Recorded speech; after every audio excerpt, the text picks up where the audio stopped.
A seasoned player develops a sensitivity between instinct and impulse.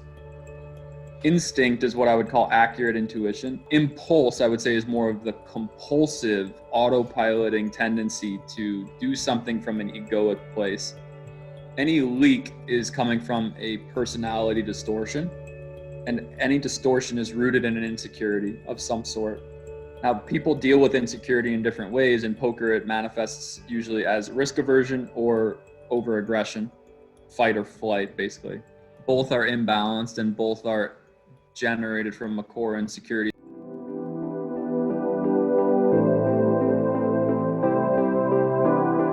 Okay, perfect. Let's do it like this. How are you? Hey, Tell me how to pronounce your name, first of all. my Goonjan. name is Goonjan. Nice. And what Nice. part of India are you from? I am from Bangalore. Same as Anuj. Same as Anuj, yes, southern part of India. Yeah. Nice. So first of all, thank you so much for taking out time. I think I've been following your videos from 2016-17 at Run It Once. Like that 30-second concept was like one of my most favorite videos. So Thank you for that, it's man. great to actually finally talk to you in person. Nice to be with you. How can I help? So let me start by giving a bit of background about myself. So yeah, and then we can move into the mindset things, which is sort of bothering me right now, which I have been thinking to talk to somebody like you, especially. So that'll Sure. be fantastic. So I have been an entrepreneur for like 6 years, 6 to 7 years. Um, Around last year, towards October, November, I made the switch to playing professionally poker. So poker was always a hobby, but I was pretty decent at it, I would say, earlier. And somehow I wanted to try it out. So I wanted to take a break from business and to move to poker. So that's how the jump sort of happened. And things were going kind of okay. It was on my end, so it was going fine. Over the last 2 3 months of after becoming a pro, it just felt little bit. I got a little bit more drained out, as such. I would say, so when I had both business and poker running together, it was hectic, but it was not all poker, so I was not burnt out. I'm getting a little burnt out. That is one thing which is happening. So that is the background.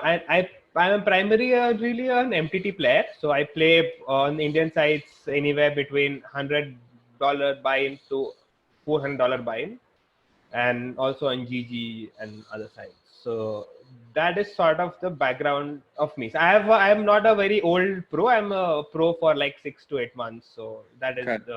that's the background, right? So the key issues which I am facing, and I've noticed this over the last 3 4 months, especially, um, and this has been there throughout. But now that I'm focusing on my game, I'm sort of realizing this is that I am playing my hands or slash game too fast, like without thinking deeply about the situation. So what that is leading to the so what that is doing is that I'm playing my B or C game like by autopiloting uh, across situations, and this becomes especially pronounced when I lose focus towards the middle part of the game. Like if I start a session at say 8 p.m., by 11ish I would start losing a lot of focus, like during the middle games stage of the tournament, and I then sort of regained the focus during like a final table and all, like, but I do end up punting a lot of stacks or just making stupid plays during that part of the game, especially autopiloting and stuff like that. So that is the, I would say, the number one issue which I am facing right now is playing without thinking. So in terms of mindset, so and so that is number one. Number two, as I have always had this, I'm trying to sort of work towards it, that I have some sort of a ego slash entertainment tilt, which I have realized that's happening, and that leads to random aggressions, random hero calling on the rivers, uh, not understanding how to exploit the fish maximally, and then when I lose I start tilting more. So why have I lost? So these are the primarily, I would say, the two issues which I am facing as of today. I have a bunch more, but I'm just limiting it to a 30-ish minute. Maybe we can pick up on one or both, or if Sure. if you've seen something similar in other people, how do you handle that? Sure. Yeah. My first question to you would be, do you think it would be correct to say that there is a similarity or a connection between those 2 weeks? When you're playing fast, are you usually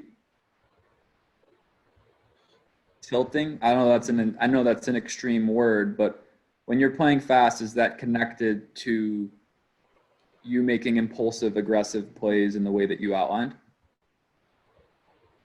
Possibly, yeah. Are When I'm those two playing, things happening together usually? uh, Does your autopilot turn into unthoughtful, aggressive tilt, for lack of a better way to put it? Is that what your autopilot is, or is most your of the time, autopilot? Sorry, say again. yeah, most of the Your times, autopilot is more spewy than passive. more spewy than passive and more hero calling. Yeah, Okay. yeah. Like What I is start it? just looking about at my hand and not thinking about ranges, not evaluating what are the options I could do here. Like unlike a chess where you can see, okay, there are 5 options, or even like I can bet a third, bet pot, bet Sure, sure, over sure. bet, but like just like click a button and move on. So So what I would like to do is have you get in touch with that moment. So do whatever you got to do to go into that experience of when you're playing too fast, autopiloting, not thinking as much as you would like to think. I want you to try to find the feeling inside of you and tell me what that feeling is saying. Why does it want to get the action over with more quickly? What happens if you wait? Why is there resistance to a slower style of play? mm, What might happen if you played slower? Does it feel frustrating to play slow?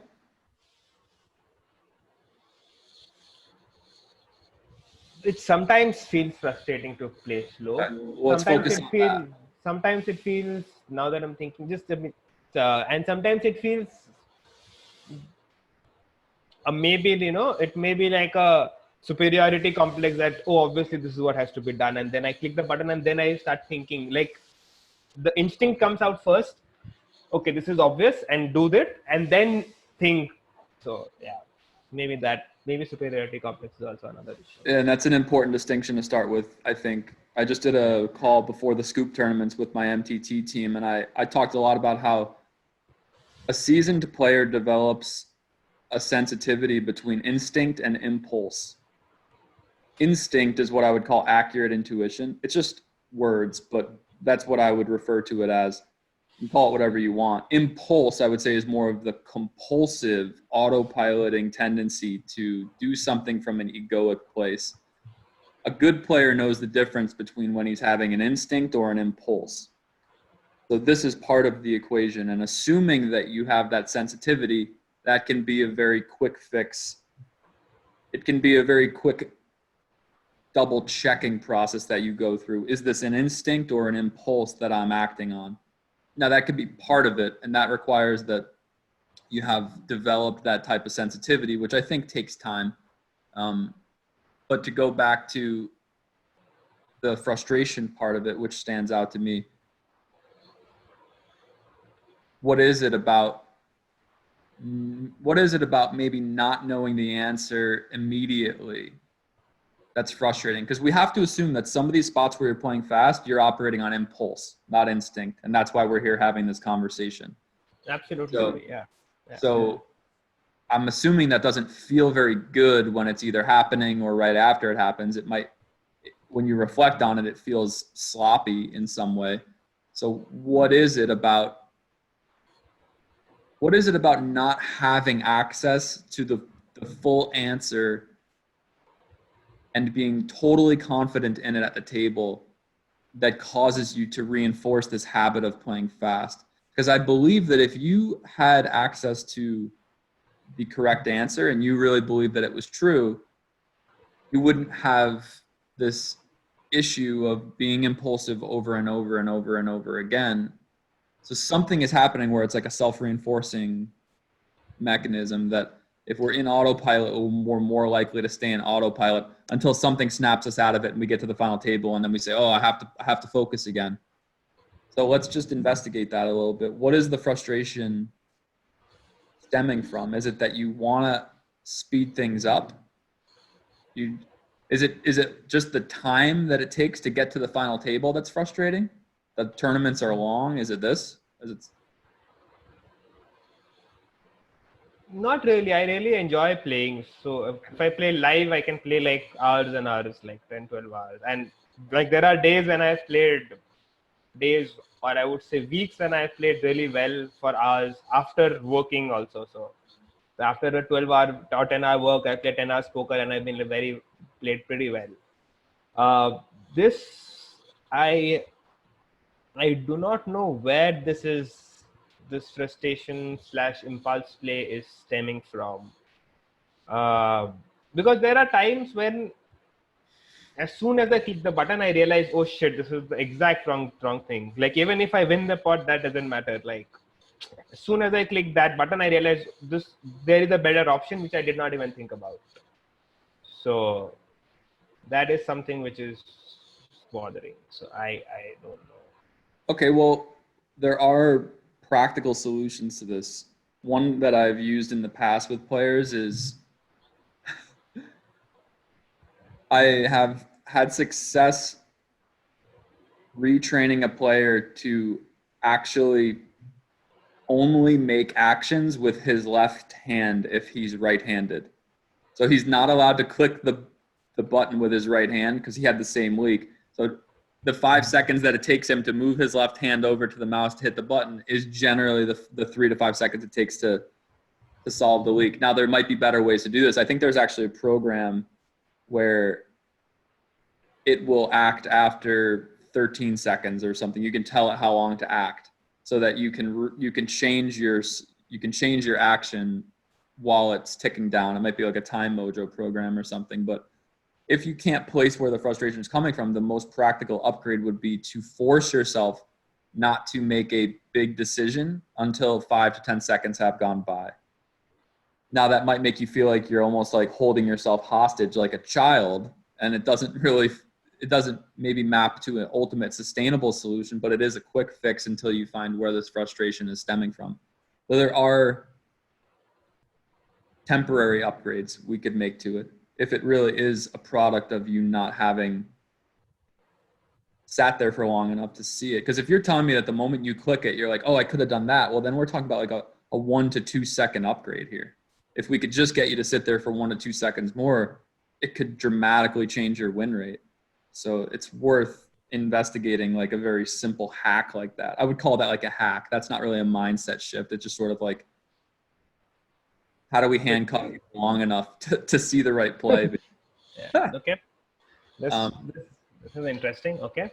If you want to go more into investigating where it's actually stemming from, we can do that, or we can, if you don't feel like you have insight over that yet, we can move on to something else. But the short-term solution would be find a system that you can implement that forces you to take more time before you act. So two things. In a practical / tactical way, when you are multi-tabling, is how do you implement that? Like, because if you play like 10, 12 tables at a time, that becomes really difficult again. You can use a combination of pot size. So the amount of big blinds that you're about to invest in a pot should elevate your attention to the point where that zone is becoming higher impact. Like your starting ranges, you should blitz out very quickly, obviously, like an RFI or whatever. But like the point at which the impact factor of the hand is increasing should be the point where maybe you implement some sort of breathing practice where it's, if there's 5 big blinds in the pot, I take 2 breaths before I act. If there's 10 big blinds, I'm going to take 5 breaths. That way there's some correlation between impact and the amount of time you spend. And I think breathing is a good one because it brings you back into the body, and it does take time to breathe. So I think that's cool. You can play with it though. Get creative with it. Yeah, so I get your point. That makes sense. So now coming to the investigation part of the impulse play, is it because of the ego superiority complex or entitlement tilt, or could it be uh, something like, because I've realized that, you know, I have this random aggressive thing slash I have the unnecessary need of hero calling, where it is pretty clear that I am bottom of my range or whatever, but I just have to, in game, I have to see if I'm bluffed or not. So sometimes that just happens. So it's tough to say if it's coming from any one aspect of ego, but we can summarize it and say that what you're describing does sound like a leak in the way that you're describing it. You have enough awareness over it that we can classify it as a leak. Any leak is coming from a personality distortion, and any distortion is rooted in an insecurity of some sort. Now, people deal with insecurity in different ways. In poker, it manifests usually as risk aversion or over aggression, fight or flight, basically. Well, flight or fight. But both are imbalanced and both are generated from a core insecurity. So it sounds like the way you deal with insecurity is to fight back, and I'm the same way. So I might be able to help you more than I can help somebody who's risk averse. I think you have an advantage in this market because all of the data says that the person who is over aggressive is going to perform better exploitatively, because we are dealing in a passive trending market. So congratulations, you land on the right side of the imbalance for a poker player naturally. And now the work is to refine it so that it's not compulsive, it's calibrated. So let's just start from the base assumption that this is coming from an insecurity that you are compulsively, it's like a defense mechanism. Your defense mechanism from feeling insecure is that you play fast and maybe a little bit too compulsive. So the investigation would start at that entry point, I think, and saying, in a situation, I like using this one, the example of when you make a tilty call at the bottom of your range. This could just be a simple exercise in loss aversion, where the fight response to a pot odds model where there's only one way left to win the hand is to call. Folding always results in losing the pot. Calling gives you one last chance to win it. A typical person who's suffering from passive loss aversion sees more threat in calling, but if you're in a fight response, you actually see more threat in folding, because it means immediate loss, immediate surrender. The fight response doesn't like to surrender, so it would click call because call is the only option left. There's ways to inject logic over the top of that and say, well, if I can see that calling is negative EV, I won't do that anymore. So I guess maybe that's the first point is, are we clear that some of these calls are negative EV? Or do you still have some hope that they might actually be super heroic, top-notch, world-class calls? Because that will create dissonance in itself. Are you really confident that a lot of these calls are spewy? In game, no. Once I click the button, or 2-3 minutes down the line, yeah, at the instant it is like I justify my play with random bullshit. But when I look at the hand over again during my review, or even 5 minutes later, if I think like logically, if I connect the flop to the turn to the river, or if I think about, what is the most important data point of the hand, like, in 30 seconds, the most important data point is the turn aggression action being whatever. It becomes instantly clear, okay, this was a very clear fold, but in game, I try to give myself bullshit reason to sort of hit the click button, the call button. So, yeah. And sometimes, as I say, I make impulse plays, so I don't even, think, okay, this call, this is over bluff, or ace high call. So I do stupid shit like that. Yeah. Okay, cool. So let's separate that into two phases of tilt. The first thing we talked about was giving yourself just more time in general, especially when there's more big blinds in the pot. that solves phase 1 of tilt, which is just acting too fast. But phase 2 of tilt sounds like, and correct me if I'm wrong, it sounds like you are fabricating a bullshit story and then buying into it. Even if you take enough time, the time you're spending is trending towards reasons to call, which then seems silly after the fact. That's a second type of tilt. So how do we address that? How do we address that bullshit story? Well, the logical way to do it is to make sure that the data point method that you're training with is well integrated. The more you train yourself to think through a hand in a hierarchy of relevant data points, the less you'll find your mind trailing off into grooves that don't actually result in solid decision making. So a lot of that can be just trained in practice if you actually have a regimented approach to your study system and say, these are the data points that I'm concerned with when I'm in a hand, and they change depending on, you know, what stage of the term I'm at or what formation or what the texture is. But to get very good at organizing the top 3 to 5 data points in a hand that would be the intellectual side of solving this form of tilt. There is an emotional side too, which is, have you had enough pain yet? As a young grinder, maybe the answer is no, but at some point you will have enough emotional pain from doing the compulsive thing before you think it through. You'll bust enough tournaments where your mind will say, you know what? I associate more pain with following that bullshit train of thought just to satisfy my curiosity than to do the more disciplined thing and fold. And you might just not be at that point of emotional leverage yet. That might just take more time. But the fact that you're developing awareness around it and talking to me about it indicates that we're probably close to that point in time. So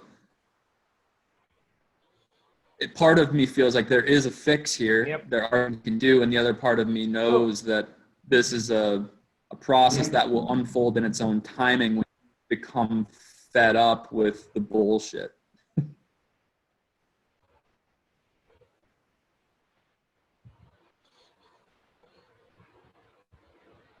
Right. Could you expand a little bit on what you said? How do you train yourself in the structured way of thinking about data points on the river? So in a hand, how would you recommend that sort of training be done off the tables, both mindset wise and this thing? Sure.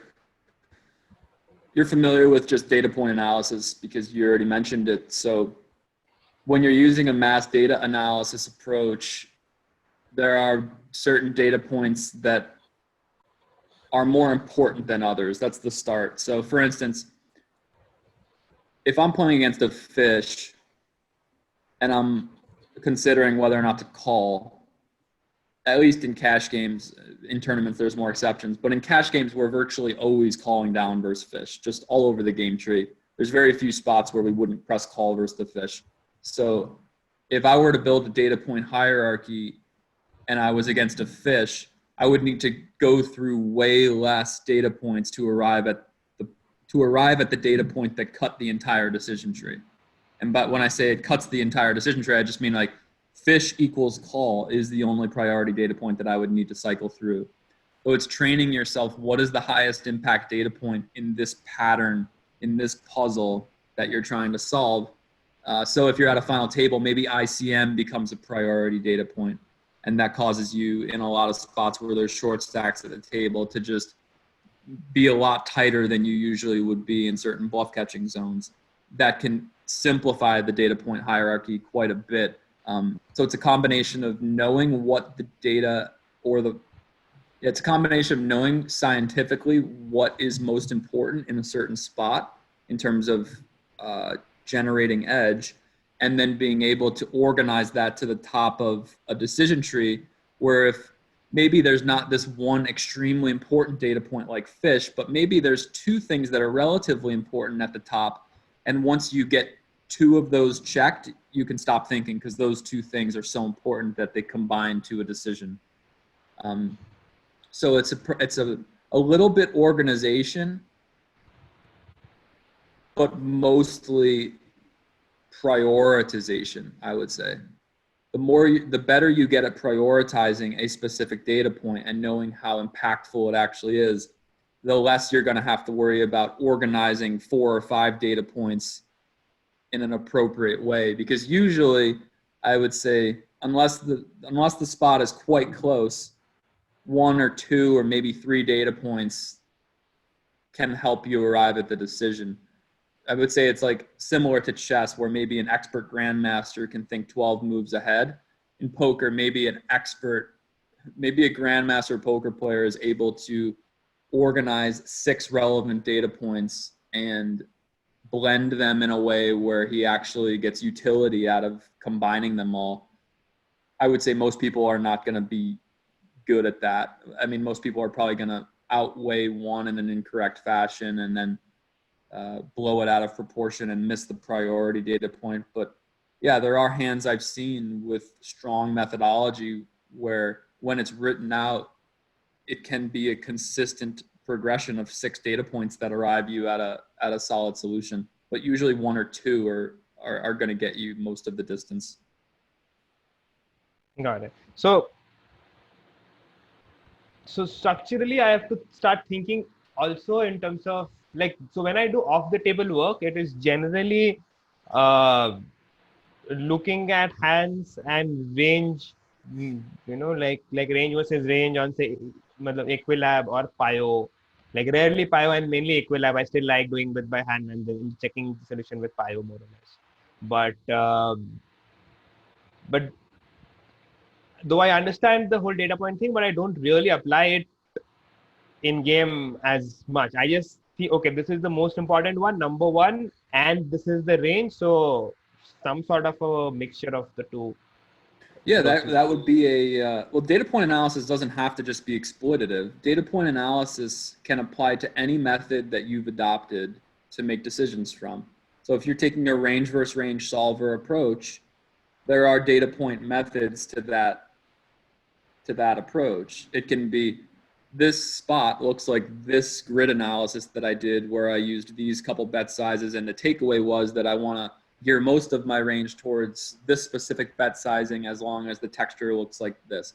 That can be a solver-oriented data point approach. The purpose of data point analysis goes back to the 30-second exercise in terms of training it practically. That's a great format to drill data point analysis because it puts you on a pressure clock to see how good are you at grabbing relevant information out of the field and organizing in a way that actually is consistent with the methodology that you say you value away from the table. So I'm not telling you that you have to take any sort of methodology. Mass data analysis is the one that I've chosen for my company, but really any method that you use can be distilled into data point analysis, and you can train with that as you wish. Sort of get. All right. So, so I need to add another sort of a study session, like where I focus specifically on the data point, a way of thinking of 30 seconds, because sort of don't train like that. But I think there's something which I'm missing in terms of training. Though I think some parts of it in game, but I'm not training out of the game by this. Is that correct? Like I have to start doing that sort of exercises a little bit more often. Is that the way to go about it tactically? Yeah, I think that will improve your muscle memory. I think that will heal a lot of the compulsive issues because your mind will naturally grab onto higher quality data points faster, which will prevent you from doing the silly thing first, which is what you're struggling with mainly right now. Is Yeah, you're just yeah, not, yeah. it's a combination of not giving yourself enough time to identify the high impact data point and also not doing enough study so that you can identify the high impact data point, period. If you don't study, how are you supposed to know what the highest impact data point is? If you don't give yourself enough time, you don't give yourself enough chance for that high impact data point to float to the top of your awareness. So it's both, I think. Got it. So this is something which I would definitely implement tactically. I think we are almost running out of time. So just wanted to understand, how do you sort of advise me to go deeper into the emotional slash skill tissue? So I got three things tactically which I should do.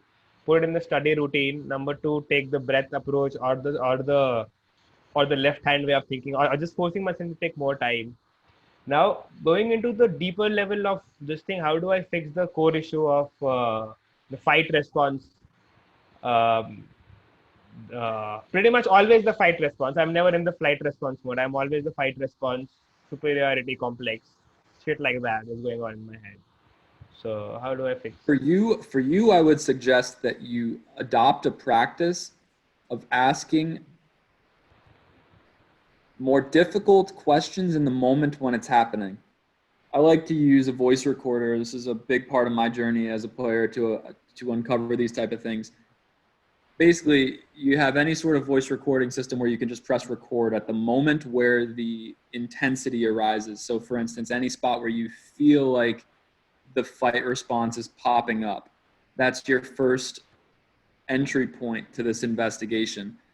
The first thing you have to do is take 3 deep breaths and put yourself in a position to be able to identify what the narrative actually is. Because the reason that you don't know what it is yet is because you fly past it before you can investigate it. You're done with the hand before you even had a chance to ask a question because you're playing so fast.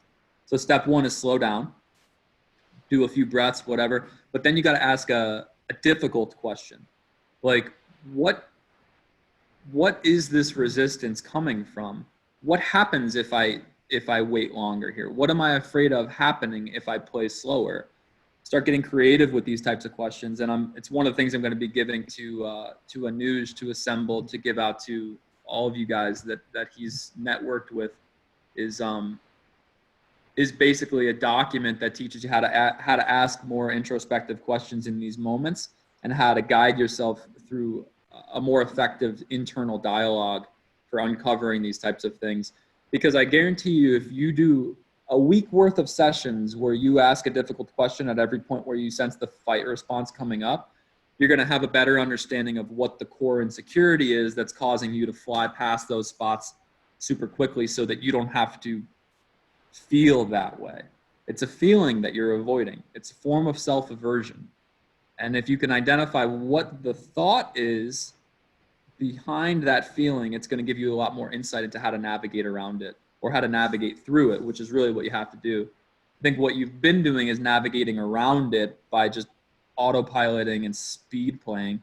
But now we have to actually breathe through that emotion and that thought and say, whatever I was afraid of was only because I didn't investigate deeply enough.